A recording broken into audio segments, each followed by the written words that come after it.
إمام أحمد رضا إمام أهل السنة إمام أحمد رضا إمام أحمد رضا إمام أهل السنة إمام أحمد رضا.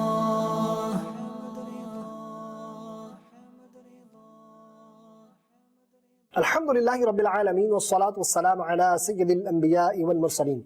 أما بعد فأعوذ بالله من الشيطان الرجيم. بسم الله الرحمن الرحيم. My dear respected viewers of Madani Channel, we once again welcome you in our program Imam of Ahle Sunnat. In this program we talk about different dimensions of this great personality, genius, Sayyidi Shah Imam Ahmad Raza Khan alayhi rahmatur rahman.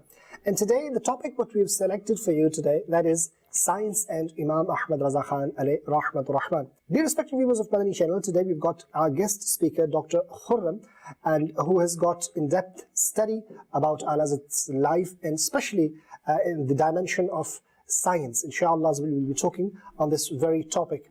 And we've got our brother Nasir with us, who will recite Naat. We'll also include one Kalam of Al-Azad rahmatullahi ta'ala alayh, and we'll explain that in English for you, and Naat Khan brother will also recite it. So be with us from start to end today. An immense amount of knowledge, interesting piece of knowledge you're going to get.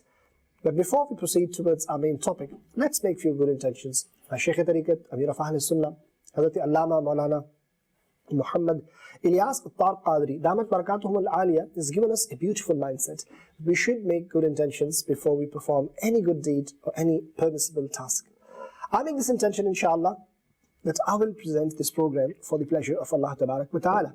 You all should make this intention. You will be with us from start till end. You'll remember what you learn, you'll act upon. Not only that, you'll pass this knowledge on to others too. Let's go to our panel. Assalamu alaikum wa rahmatullahi wa barakatuhu. Wa alaikum assalam wa rahmatullahi wa barakatuhu. Nasib, how are you doing? Alhamdulillah Rabbil Alameen. How are you? Jazakallahu khairan. Thank you so much for coming in this program. Nasir bhai, assalamu alaikum wa rahmatullahi wa barakatuhu. Wa alaikum assalam wa rahmatullahi wa barakatuh. How are you? You okay? MashaAllah, Jazakallah for coming. Subhanallah. Today, dear respected viewers, we are going to talk about science and Imam of Ahle Sunnah, Shah Imam Ahmad Raza Khan alayhi rahmatur rahman. No doubt he was a faqih, he was mujaddid, he was alim, he was scholar, he was genius in terms of religious knowledge. But subhanallah, in his works we also find some pieces, some extractions, even some of the topics he has written books on. And when we see them, we find out many sciences, many branches of knowledge, they appear in his work. And I would like to quote a few of them. As the modern sciences are concerned, their knowledge is also reflected in the works of Al-Azad rahmatullahi ta'ala alayh. Physics, zoology, mineralogy, chemistry, pharmacy, medicine, finance, economics, statistics, commerce, geography, geology, political science, international relations, mathematics, you name, subhanallah, many branches of sciences. Ulama, they've written, dear respected viewers, that some of them they've written he had command on 50 branches of knowledge. Some they said 75 or more. Some they said 100 branches of knowledge he had command on. But the scholars, they believe that this is what we have been able to understand, the knowledge he possessed, the knowledge he was granted by Allah Tabarak wa Ta'ala. This is what has been discovered so far. You never know, in the future course of time, there are so many other branches of knowledge which can also be discovered from his works. So far, 100 branches of knowledge, it seems that Al-Azad rahmatullahi ta'ala alayh has written on these topics, and they have been written by the researchers, those they have researched. Let's go towards our guest speaker, Dr. Khurram Nisar Attari. Doctor, today's topic is science and Al-Azad rahmatullahi ta'ala. Being a medical student, definitely those, they are medical students, they have got study, in-depth study of science also. So definitely you would be the very right person to speak on this subject. How would you start when it comes the knowledge of science and Al-Azad Shah Imam Ahmad Raza Khan alayhi rahmatur rahman as a scientist? So, Jazakallah khaira for offering me the opportunity to discuss on this topic, because you're absolutely right. I think if I could summarize it in one word, I would say that Sayyidi Ala Rahmatullahi Ta'ala is the neglected giant of the East. All his services to science, they have somehow been curtained over by everything, by all this, the cloud and the smoke around him. Otherwise, if we look closely, and as you said, command over 120 subjects, and that's not, command to an extent where he could offer something. He could actually was in a position to teach. And he had also written something on that. You find books and pieces of extractions from his works, isn't it? Absolutely right. That if you look at the over 120 subjects in which he had such a great command on, and we think of him as an Islamic scholar, as a revivalist. But what we forget is that in addition to what he offered, his deep understanding of different branches of science through his jurisprudence, through all the Islamic rulings he gave, he actually wrote standalone books. Over 1,000 books were written by Sayyidi Ala Rahmatullahi Ta'ala. And there are standalone books on these different subjects of science. So just to give you an example, if you look at numerology, he has written 11 books just on numerology. And if I could give a couple of examples, so Ata'ibul Iksir fil Ilm al-Taksir, that's one example. Hashia ad-Durr al-Maknoon, then he has written 1,152 Murabba'at. They're all examples of, and Mujtal al-Urus. So these are just some examples of those 11 books he wrote on numerology. If we look at logarithm, which is considered part of the modern mathematics, exactly. He has written 8 books on logarithm. So it's again just to give you some examples of that. So he has got Al-Muhawwabat fil Murabba'at, then Kitab al-Rasmat Tabaqa, and Al-Budur fil Awjil Majzur. So again, some of the examples of his book on logarithmy. If you look at his examples on trigonometry, which is again another branch of science. Right. Mathematics. Mathematics. He has written, Risala Ilm Muthallath. Then there is Wujuh Zawaya Muthallas Kurawi. So these are all different parts of trigonometry, and he's written standalone books on that. If you look at algebra, he's written 4 books. If you look at mathematics, so these are some examples of that, he's written 31 books on mathematics. And then if we look at astrology, he has written over 22 books in the subject of astrology. So this is just 5 examples of over 120 subjects which he had command on. And he was not a graduate of mathematics or astrology or all these sciences you are naming, but exactly. Absolutely. And that famous incident from Sir Ziauddin, who's the Vice Chancellor of the university, when he was so impressed by his knowledge of trigonometry, the thesis which Sayyidi Ala Rahmatullah had written, very famous incident, when he was asked, where did you learn all of this? And he said, my respectable father, Maulana Naqi Ali Khan Rahmatullah Ta'ala, when I tried to read more, I had learned 4 basic principles: addition, division, subtraction, multiplication. When I tried to read more, my respectable father said, Ahmad Raza, you don't need to waste your time on this. Focus on Islamic studies, and by the grace of that, everything else will be awarded to you. So what you're seeing, this is an award. You haven't even seen my actual knowledge, my actual specialty, my specialization. So, and this again highlights that all this are, the examples of these hundreds of books he's written on these different branches of science, on the subject of time, which is a discussion topic for quantum physics, the latest branch of physics. There are people who are talking about time and its direction, its flow, and Sayyid Ala Rahmatullah Ta'ala, he had written books on just this concept of time. So there are over 8 books which is written on that, and one of the very famous one is Azij al-Awqat al-Sawm al-Salat. So that's where he expected times for the prayers and then Istinbat al-Awqat, then Al-Anjib al-Aniq. All of these examples of just the concept of time. So so these are things which our modern students don't even know of.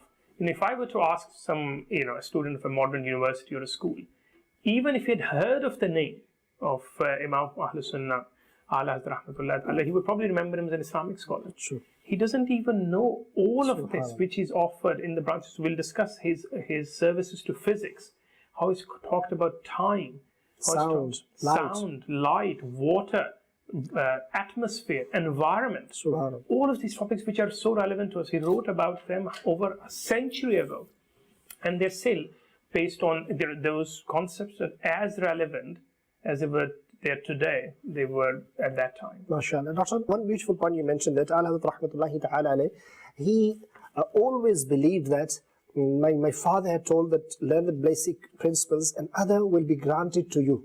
And one beautiful example when he writes the name of his great work, which was the verdicts he had given, the rulings on Islamic rulings, subhanallah, fatawa. So he writes the name Al-Ataya Al-Nabawiyya Fil Fatawa Al-Radawiyya. So when he writes the name of this book, which is around 33 volumes, massive work he had done, and he refers that this is grant from the court of Rasulullah sallallahu alaihi wasallam, or this is the award from the court of Rasulullah sallallahu alaihi wasallam. Exactly. So he worked on religious knowledge. So other knowledges, other branches of sciences, they were awarded from Allah Tabarak wa Ta'ala and Prophet Mustafa sallallahu alaihi wasallam, isn't it? Absolutely. Beautiful example. So this is, despite the fact that thousands of that jurisprudence rulings were actually lost in time. So this is what we could find and what we could compile. 6,847 questions he's answered in Fatawa Radawiyya, with over 33 volumes, as you said, over 22,000 pages cover that. And this is the extracted version from that with some explanation. In that, under the discussion, he writes 206 booklets. Allah. So for one question, he would sometimes reply by writing a whole booklet. As normally, some of the Muftiyani Kalam, when they give verdict, they say, okay, yes, no, jaiz, najaiz, okay, halal, haram. So in 2 words or 3 words or one-liner answer. But subhanallah, the knowledge of Allah, rahmatullahi ta'ala, he writes books. That's right. On just one question. Exactly. That was the beauty. So all of that 206 booklets are covered just in this one book. So as I said, 1,000 books were written, and these 206 booklets, they come under one book. And one of the beautiful thing is when you're talking about the preamble, the preface. Look at the beauty of the preface which he had written in Fatawa Radawiyya, that khutbah which is written. 90 names he brought in that khutbah. And the scholars say that anyone who can read that khutbah is an alim himself. And in that, he brought the names of all the books which were written before. And in addition, there were names of people as well. So he brought the name of IMAM of the books, and he brought them to describe the grandeur of the Holy Prophet sallallahu alaihi wasallam. And that is what I want to highlight quickly, that when it comes to writing on a topic, where you say, look, now someone has written so much that it's impossible to expand upon that. That is the quality of Sayyidi Ahlet Rahmatullah Ta'ala. And actually that also comes under a branch of science which has been not very well reflected and it's relatively unknown, and that's taxonomy. Yeah. So I've said about this example of 90 names, which he's brought the different names and joined them together. It's like beautiful pearls in a rosary, the way Sayyidi Ahlet Rahmatullah Ta'ala has done. So one question comes to him again in Fatawa Radawiyya Sharif regarding funeral prayer. And the question was asked about funeral prayer. And in answer to that, he wrote 57 pages to answer this one question about funeral prayer. Allahu Akbar. Under that, he brought 130 pieces of evidence from the prior 1,300 years of books. He brought 133 evidence, and in total, if you count the references in bibliography, 207 references he gave to support his ruling. 207 references, that is an answer to one question. Subhanallah. Another question came to in Kitabun Nikah, and there was a question around that. He gave 90 books as reference to answering one question in Fatawa Radawiyya Sharif. Then somebody asked him a question about sajda. He brought 40 ahadith and 150 pieces of evidence again to support his viewpoint. Nasser, I would like to stop you here because viewers of Madani Channel could be thinking that they've got a topic that is related to science, but they're talking about his fatwa. So if you could elaborate, what is taxonomy and how are you relating that to the works of Al-Azhar? Then a better understanding for the viewers. Absolutely. So I think so taxonomy is the branch which helps, it's a branch of science which helps with classification. Yeah. So, for example, if we look at all the species which are found in the world, Right. so we have a species of humans, we have species of animals, of plants, of invertebrates. So all science students, biology students would Right, they know that. we classify them, and that is called taxonomy. So we have taxonomy of viruses, very relevant topic nowadays. So when we talk about coronavirus, that is part of taxonomy. Somebody read it to decide that it falls under this family Right. and under this branch of this family. That's why it should be called coronavirus or SARS-CoV-2. That is one example of taxonomy. Right. So when you have a lot of knowledge about, for example, viruses or bacteria or even humans, what you want to do is one of the science is to actually bring it all together and do an algorithm or a flow chart, Right. which then helps at one They glance categorize them. to categorize them. At one glance, you can see where does this particular animal fit, Right. where does this particular organism sit. That comes in a taxonomy. So nobody has ever demonstrated it so beautifully, perhaps in the history, as Sayyidi Ala Hazrat Rahmatullahi Ta'ala did when he said, let me show you how it's done. Subhanallah. You are classifying animals and humans and plants and shrubs and herbs. I'll classify all the books which have been written on this topic. Subhanallah. And so if a reader wanted to, and then the other thing which is important here is that everybody knows that when you talk about the very high ranking journals, be it in medical science or human sciences or whatever it is, the more references someone is given, the more authentic that piece of evidence is, that piece of research Definitely. is. Because it basically shows that this person has read in depth all the prior knowledge Supported with evidence. and supported with evidence. So that's why we are always looking for evidence. Where is the evidence for that? That is the beauty of Sayyidi Ala Rahmatullahi Ta'ala. He does not leave it to the reader to go and find out. He says, let me give you the evidence. I have read these books. Let me show you. These are the examples of this. So that's what he's done. Meat, for example, so we eat different, kinds of meat. Right. But which parts of meat, of halal meat, should not be eaten? So a lot of different scholars had written, some had given 5 examples, 7 examples, these things. Sayyidi Ala Rahmatullahi Ta'ala brought it all together using his knowledge of taxonomy and classification, and he said 22 pieces of meat which shouldn't be eaten even in halal meat. And scholars have written that no one has ever compiled that list in the history before, as Sayyidi Ala Rahmatullahi Ta'ala did. When someone questioned so a very famous Durood-e-Taj, and someone questioned about the Holy Prophet Sallallahu Alaihi Wasallam's attribute, which is Dafil Balai wal Wabai. So that is so someone questioned that and said, can we use those words for the Holy Prophet Sallallahu Alaihi Wasallam? Sayyidi Ala Rahmatullahi Ta'ala, he wrote one book, Al-Amn wal-Ula, and he brought 300 ahadith to confirm that it is absolutely fine and desirable to say Dafil Balai Wabai. That was his understanding of science, that if you want to explain something, this is the way to do it. And he all used scientific principle for that. MashaAllah, beautiful. Many respected viewers of Madani Channel, now it's the time to include one Kalam of Hazrat Rahmatullahi Ta'ala as per format of the program. Today we have selected a beautiful Kalam of Hazrat Rahmatullahi Ta'ala, that is, Hum Khak hain aur khak hi ma'wa hai hamara, khaki to wo Adam jade ala hai hamara. We are dust, and indeed our refuge is the dust. Indeed our forefather Adam was also created from dust. Subhanallah. Hazrat Rahmatullahi Ta'ala is talking about that we are dust, we have been created from dust. And actually he is referring to one of the ayahs of Quran where it says, هُوَ الَّذِي خَلَقَكُم مِّن تُرَابٍ مِنْهَا خَلَقْنَاكُمْ وَفِيهَا نُعِيدُكُمْ وَمِنْهَا نُخْرِجُكُمْ تَارَةً أُخْرَى. So here, subhanallah, as we know that the poetry of Hazrat Rahmatullahi Ta'ala is also a shara of Quran. So he is bringing those beautiful explanations or the text from the Quran, what has been mentioned in Quran, he brings in his Naat, and he says that Jadi Ala, our forefather Adam ala Nabiyina alayhi salatu salam, was also created from dust.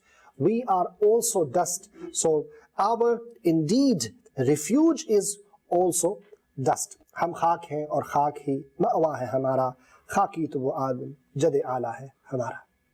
हम खाक हैं और खाक ही मावा है हमारा, हम खाक हैं और खाक ही मावा है हमारा, खाकी तो वो आदम जदे आला है हमारा, खाकी तो वो आदम जदे आला है हमारा.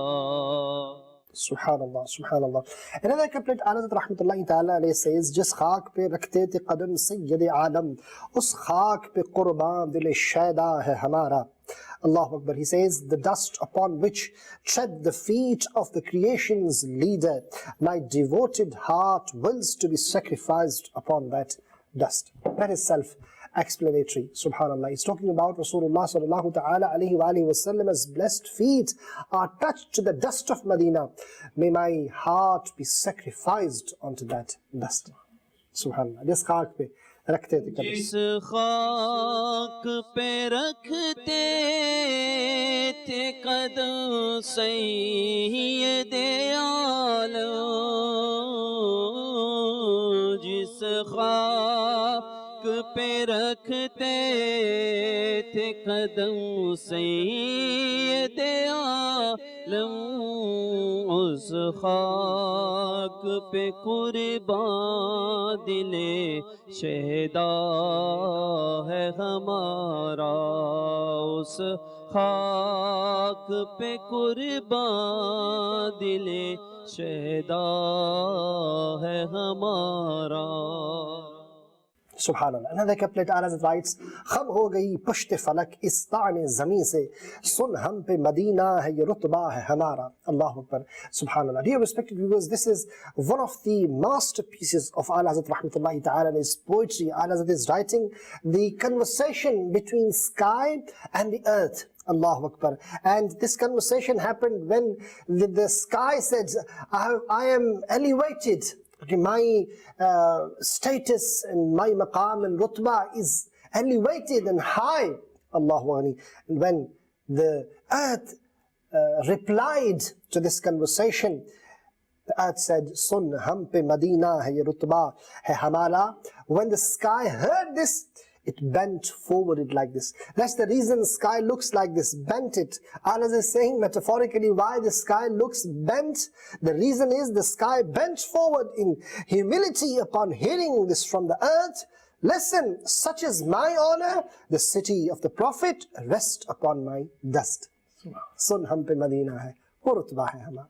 कम हो गई पूछते फलक इस तान ज़मीं से, कम हो गई पूछते फलक इस तान ज़मीं से, सुन हम पे मदीना है वो रुतबा है हमारा, सुन हम पे मदीना है वो रुतबा है हमारा. Subhanallah, Subhanallah. Doctor, this is Hazrat Rahmatullahi Ta'ala, how beautifully he is explaining Subhanallah in the poetry. But we were talking about the science in Hazrat as a topic. What other branches of science Hazrat seems to write in his works? So it's just actually this, the couplet reminded me how beautifully he's talked about celestial bodies. So he's talked about earth, the sky. So a beautiful branch of science is astrology, which talks about celestial bodies. Right. So again, to give you an example, so this branch of science, astrology and astrophysics, which again is now very prevalent at the moment. But there was a time when there was a lot of confusion around it, because also people did not understand the motion of these celestial bodies and how all these planets work and the sun and the stars and all of that. So now again, remember, it's important to contextualize that we are talking about times over a century ago. Knowledge has moved on a lot since then. at that time, there was a very famous professor, Albert F. Porter, Right. from USA, who basically gave a prediction that on 17th December of 1919, so the First World War had just finished, the year after, 17th December 1919, I have read the planetary motion, and on that particular day, there will be 6 celestial bodies which will come together and destroy the Earth. Okay. So that was the prediction he gave. He was a very famous professor, and that caused a huge uproar around the world.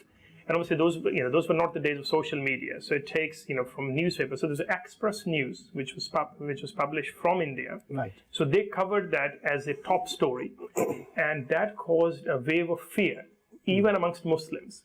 Right. So that, the famous professor has said, and something terrible is going to happen, and it will be cataclysmic, and there will be huge collision, and this will be doomsday. Right. That's how the prediction was. And Sayyidi Alat Rahmatullahi Ta'ala, who of course is the guardian of the principles of Quran, and he said, believers, you need to research something. When a news comes, Allah Tabaraka wa Ta'ala orders us in the Holy Quran, فَتَبَيَّنُوا. You need to research it. So where is your research? And then Sayyidi Alat Rahmatullahi Ta'ala said, so now it falls upon me to safeguard the faith, the iman of our believers, of my Muslim brothers, of the Ummah. Sayyidi Alat Rahmatullahi Ta'ala, now look at the depth of his knowledge in this branch of astrology. So he wrote a paper at that time, and that paper he brought 17 arguments.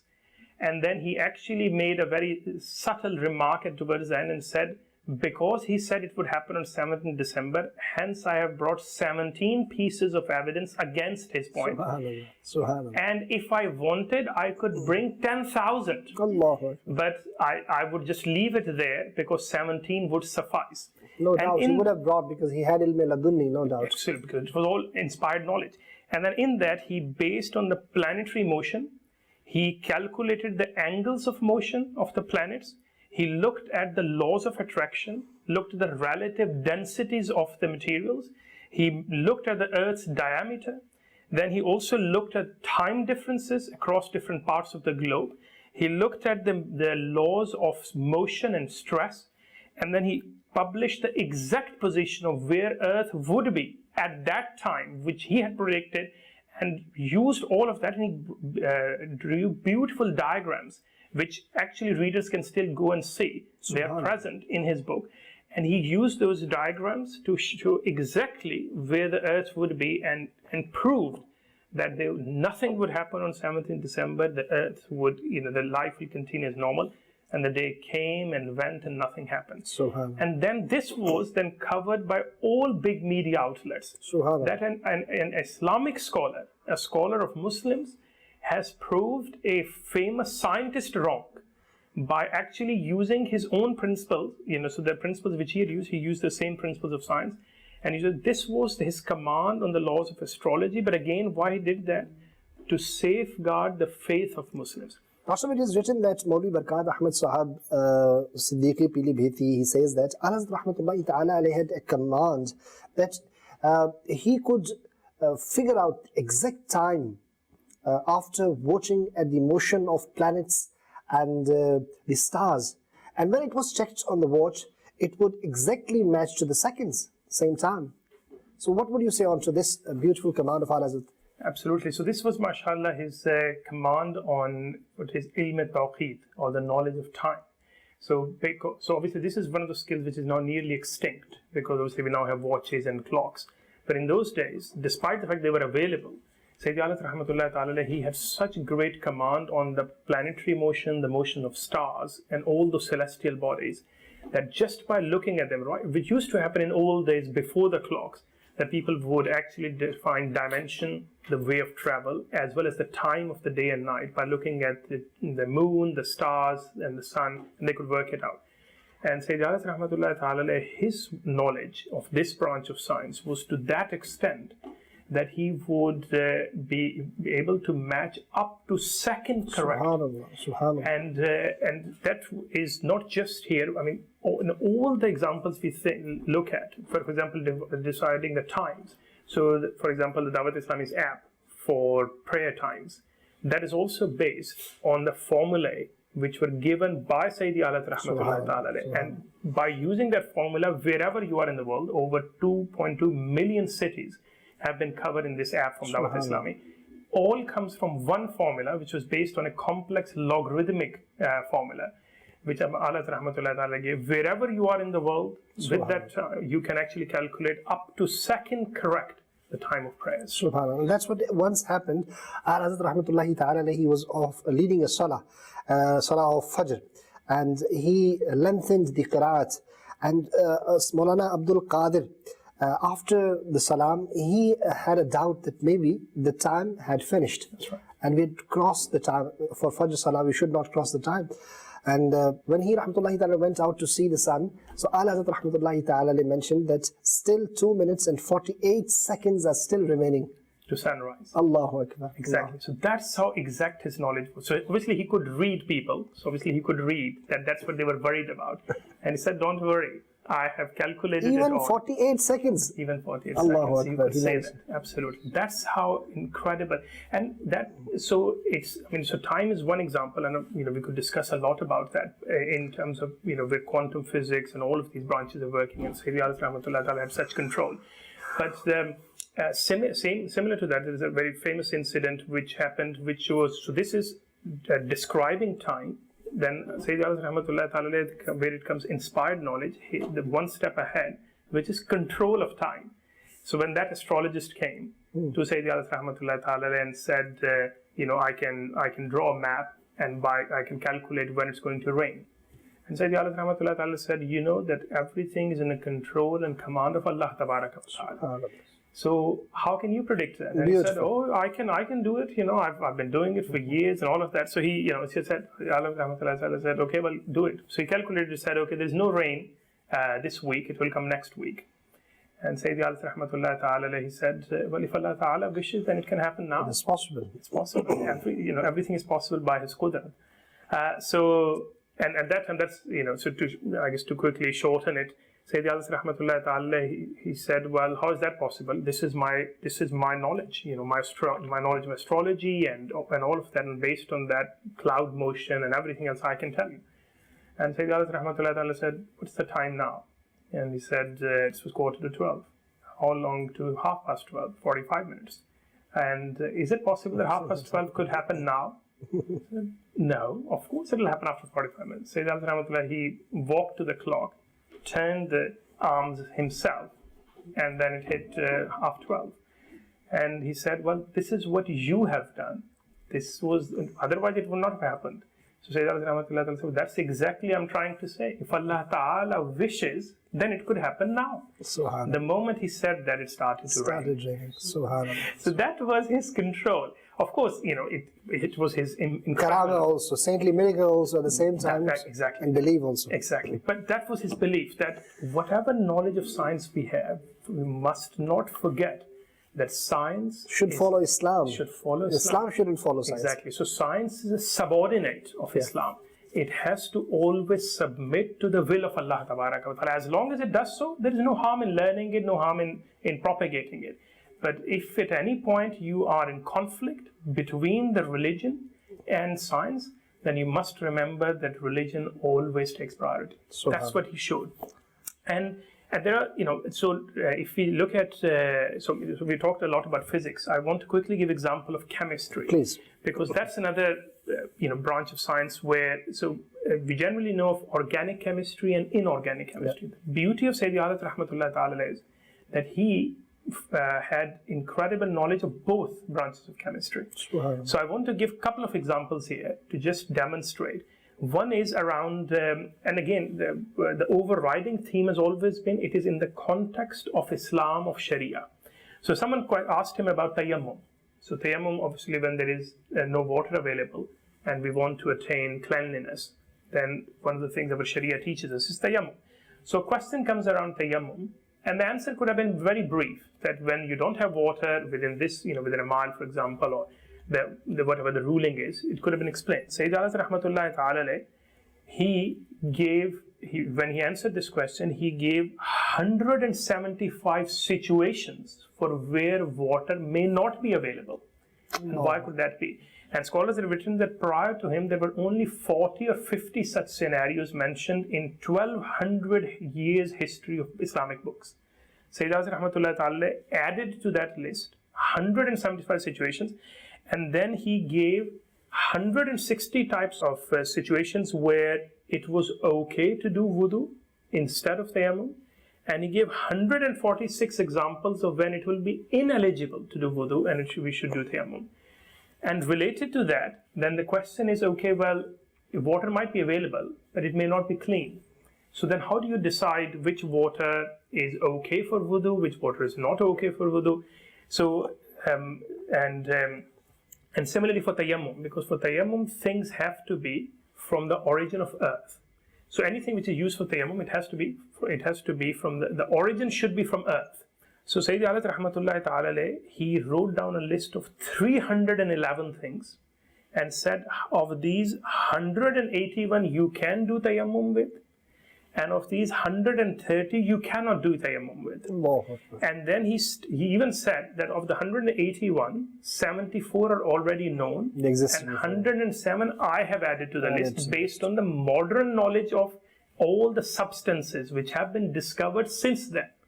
So this is geology, this is mineralogy, under the branch of inorganic chemistry. And he gave examples, instead of 107 I've added, and those where you can't do tayammum with, I have added another 72 to the prior list of 58. And then he also writes, he said, look at this and remember this list because you won't find it anywhere else. So one of the things which is important here is that to have command of science, that's different.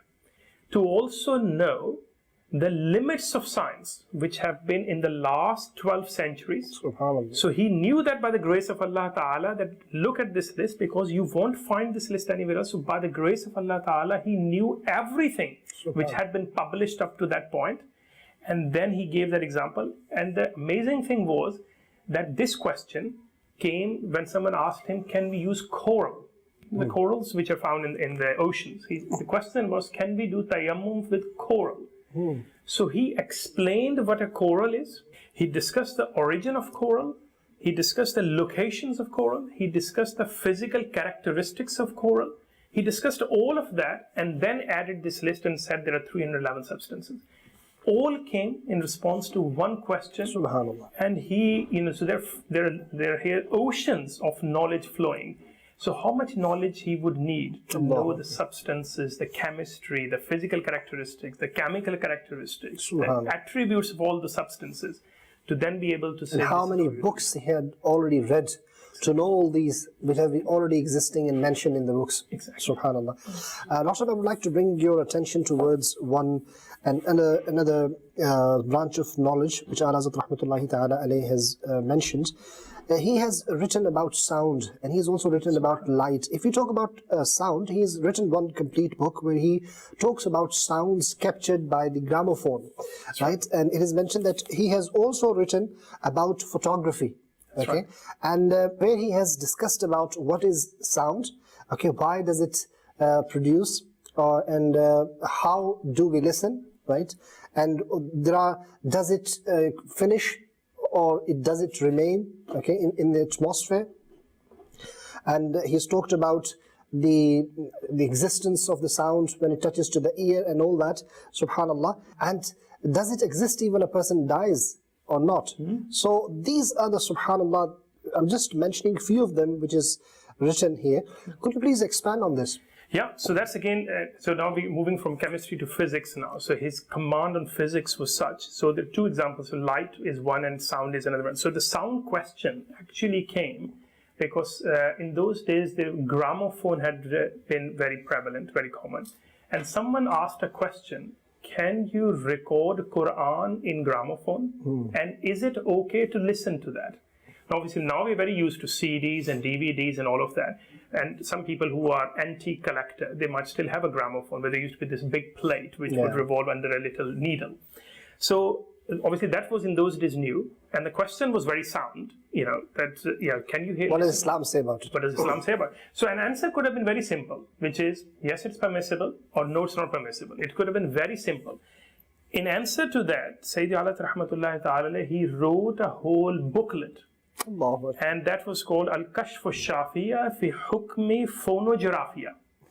And he discussed the phonogram, the gramophone and how it works. And under that, he answered there's 6 characteristics he talked about sound.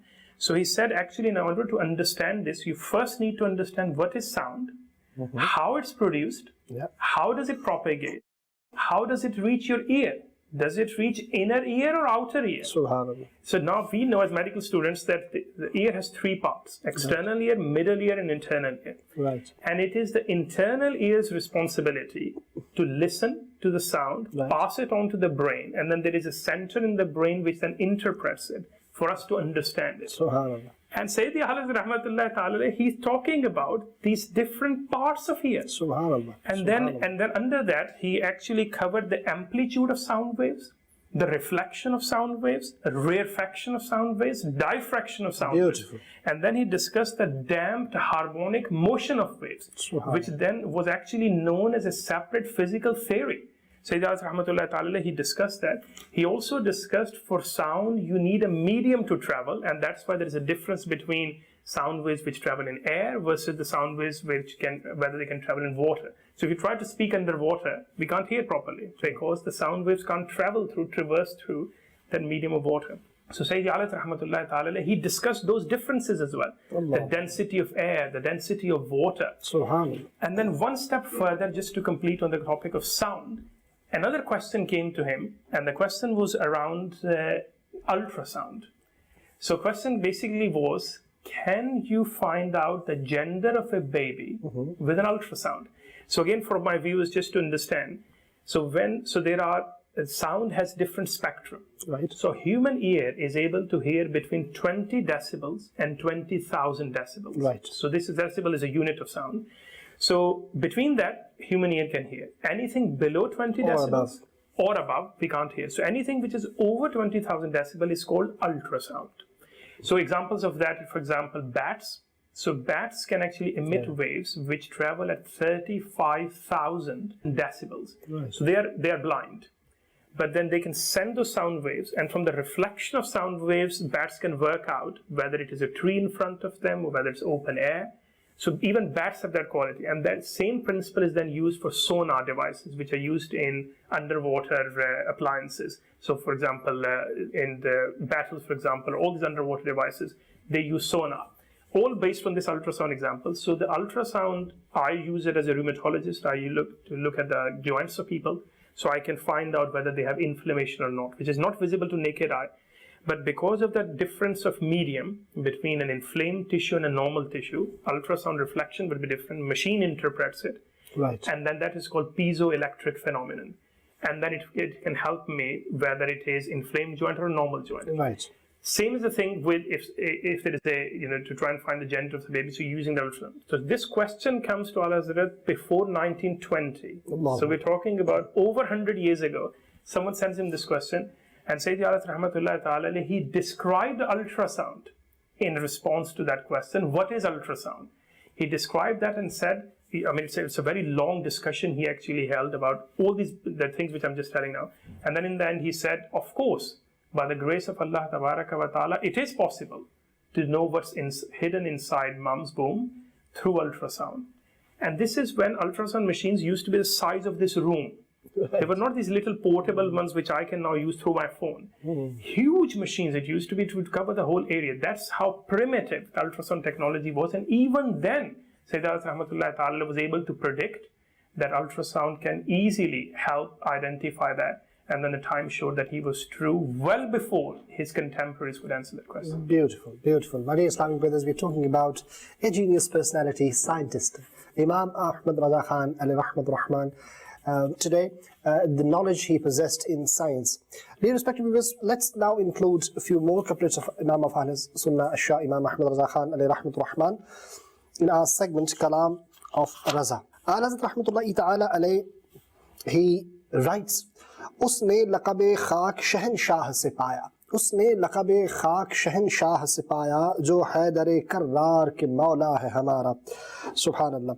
हज़रत Ali karramallahu ta'ala wajhahul kareem, he had one laqab and he used to love that laqab, and that was Abu Turab, right? And this was the laqab, the title of Sayyidina Ali karramallahu ta'ala wajhahul kareem, which he loved so much, which was given by Rasulullah sallallahu ta'ala alayhi wa alihi wa sallam to him.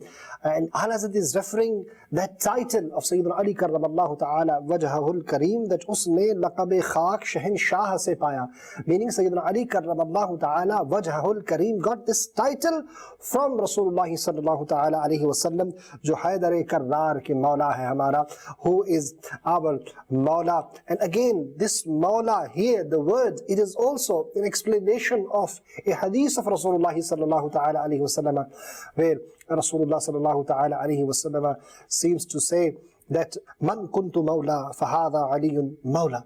So dear respected viewers of Madani Channel, this is the beauty of Ahlesunnat rahmatullahi ta'ala alayhi. He brings parts of a hadith in his poetry and he mentions, subhanallah, how beautifully in the poetry. Usne laqab khak shahenshah se paya. उसने लक़ब खाक शहंशाह से पाया, उसने लक़ब खाक शहंशाह से पाया, जो है दिल कर्रा के मौला है हमारा, जो है दिल कर्रार के मौला है हमारा.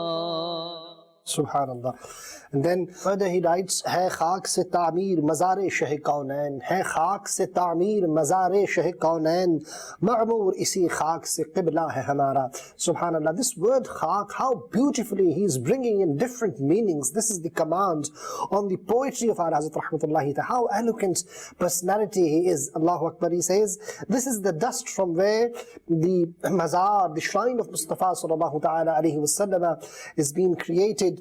And again, the Qibla, the house of Allah Tabarak wa Ta'ala, that is also created through this dust, through this khak. Actually, the stone, when you go, we are talking about science, inshallah Dr. will also talk about it. When you go into its origins, then definitely this stone is also from the dust itself. Allahu Akbar. And how beautifully Ahlesunnat rahmatullahi ta'ala alayhi writes this word. And I think this also reflects his knowledge of science when he's using this, subhanallah, in this poetry. है खाक से तामीर मज़ार शह कौनैन, है खाक से तामीर मज़ार शह कौनैन,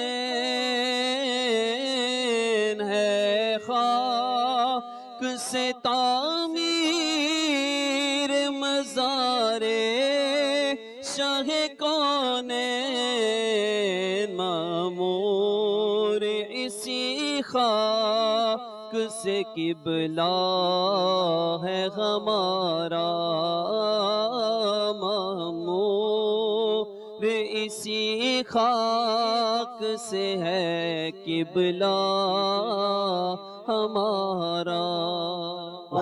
And then finally he says, हम खाक उड़ाएंगे जो वो खाक ना पाई, आबाद रजा जिस पे मदीना है हमारा. Ahlesunnat says, O Raza, the dust upon which the city of Prophet exists, we shall indeed be losers if we do not attain that dust. Dear respected viewers of Madani Channel, it could be his wish that he is buried in Madinatul Nabi Zalahallahu Shirfa wa Ta'zima, and hum khak udaenge. This is a beautiful, you can say, proverb in Urdu, right? That if we are deprived from that, then we would really remain worried, okay? And this is what Ahlesunnat rahmatullahi ta'ala using that beautiful proverb in Urdu which contains the word khak, and he's bringing into this poetry, subhanallah. If we did not get that dust, हम खाक उड़ाएंगे जो वो खाक ना पाई. And Allah says, आबाद रजा जिस पे Medina है हमारा. May Allah Tabarak wa Ta'ala give us tawfiq that we die in Madinat Nabi Zadaha Allahu Sharfa wa Ta'zima. वो दिन खुदा करे कि मदीने को जाएं हम, खाके दरे रसूल का सुरमा बनाएं हम. दिल दर्द से बिस्मिल की तरह लौट रहा हो, सीने पे तसल्ली को तेरा हाथ धरा हो. गर वक्त अजल सर तेरी चौकट पे पड़ा हो, जितनी हो क़ज़ा एक ही सजदे में अदा हो. Dr. Sahab, we're talking about science and Ala Hazrat Rahmatullahi Ta'ala alayh. Time doesn't permit me to take it further. Really, it's such an interesting and amazing topic, and mashallah, you're elaborating beautifully. In the concluding session, if you could say, we are just getting closer to the end of this program, what beautiful branch of science which is written in the books of Ala Hazrat, or Ala Hazrat is explained, or you see him as a person who has command on that? Would like to share with you. So yeah, I mean, as you said, I mean, again, time can't, we can't do justice to the scientific services, his endeavors in the field of science. So, his understanding of modern medicine, how he understood about polypharmacy, the comorbidities, the comorbidity index, the impact of environment and atmosphere.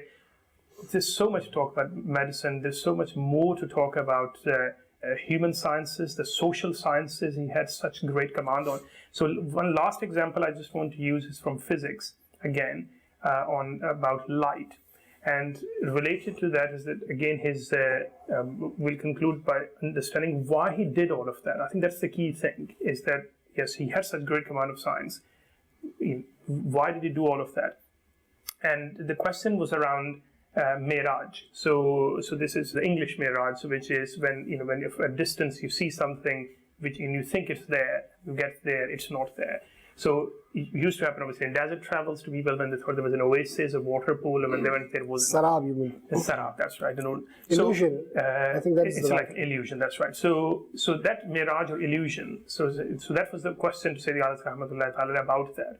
In order to explain it, again, Sayyidi Ahlesunnat Rahmatullahi Ta'ala, he explained refraction of light. And then not just atmospheric refraction, he talked about geometric refraction of light. He talked about theories of light. He talked about laws of light. Then he also talked about how the differential effect of densities of different matters would have impact on the travel of light. He discussed all of that. For example, to give you an example, that the distance of the sun from the earth, it takes about 8 minutes and 23 seconds for the sun rays to reach the earth. Because light can travel through space. However, sound can't travel through space, and there is a difference there. So Sayyid Ahlesunnat Rahmatullah, he also discussed the difference between light and sound. And then the famous incidents where that Professor Ziauddin, when he came and he asked him about all these difficult questions from mathematics, one of his departing thoughts was, he said, well, you have such great command. Tell me that the sun is rising, we can see the twilight, but we can't see the sun. How come that sunrise and the twilight is visible before the sun comes out? So just explain that. And now, obviously, to us, he would have explained perhaps differently, but here it is a professor who's come with this great aura around him. So Sayyidi Ahlesunnat Rahmatullah Ta'ala, he said, okay, well, you like experiments, because that's how you learn. Let me demonstrate an experiment for you. So he gets a bowl, and he puts a coin in the bowl. And then he asks him to step further to a point where he can't see the coin at the bottom of the bowl. He asks him, can you see this? No. And then he gets some water. He pours water in the bowl. Can you see it? No. Until the time comes when the water has risen, brings the coin with it, and now is able to see. And he said, yes, now I can see. So he says, what stopped you? The coin was always there. What stopped you seeing it? It was because the rays of light, the way they were refracting through the medium of this bowl around the margins of the bowl and reaching your eye, that was what stopping it. It was always there, but it was just the reflection of light and refraction which stopped you. That's exactly how. The sun is always there, but you see the twilight first until it's reached that level. And this is a beautiful experiment to show it. So he knew exactly how to help people understand. So having done all of that, he never used science to his own personal advantage, never used science to his personal interest. He gave us the modern thresholds. He told us about how to calculate zakat and how to, using the old system and then modernizing it. He used all of that, but he always did it with one thing in mind, and that was the Quranic principles. He wanted people to understand that Quran and Sharia, they are our guides. I'm using science to support what Quran and Sharia teaches us. I'm using science to help it, make it easy for you, so that you know how to read namaz on time, how to keep fasts on time, how to calculate all of that. As long as it stays subordinate to Islam, that is the science I'm the proponent for. And that's what he does. So I think the concern nowadays is that we are so engulfed by this modern science and everything that people, you think, well, it's a era of science. What has religion got to do with that? Sayyidi Rahmatullahi showed that is how you read science. Beautiful. Is as long as it follows the principles of Islam. That's what our viewers need to understand. MashaAllah. My dear respected viewers of Madani Channel, that's all for today. I hope you must have benefited and enjoyed. We'll come back with another beautiful episode of Imam of Ahle Sunnah. Until next time, keep watching Madani Channel. Keep reciting Salat upon Nabi alayhi salatu wassalam. Sallu ala al-Habib sallallahu ta'ala ala Muhammad sallallahu alayhi wa sallam. إمام محمد رضا إمام أهل السنة